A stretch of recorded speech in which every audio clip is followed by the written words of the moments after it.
আসসালামু আলাইকুম। আপনি কি কখনো এমন কোনো মেলা দেখেছেন যেখানে মানুষ যায় শুধু কেনাকাটা করতে নয়, জীবনের সঙ্গী খুঁজে নিতে? শুনতে অবাক লাগলেও সত্যি এমন এক মেলা দেখা মেলে দিনাজপুর জেলার বীরগঞ্জ উপজেলায়।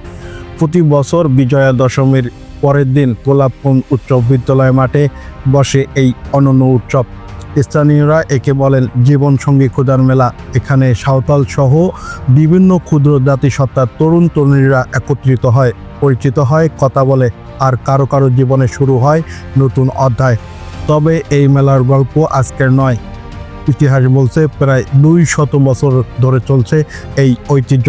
প্রথমে ছিল ছোট পরিসরে আদিবাসীদের মিলন মেলা, কিন্তু এখন তা পরিণত হয়েছে এক বিশাল সামাজিক উৎসবে।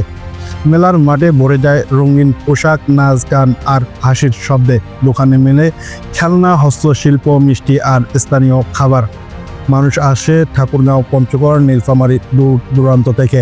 এই মেলা শুধু বিনোদনের নয়, এটা এক ঐতিহ্য, এক সংস্কৃতি। এখানে ভালোবাসা, পরিচয় আর মিলনের গল্প জড়িয়ে আছে প্রজন্মের পর প্রজন্ম ধরে।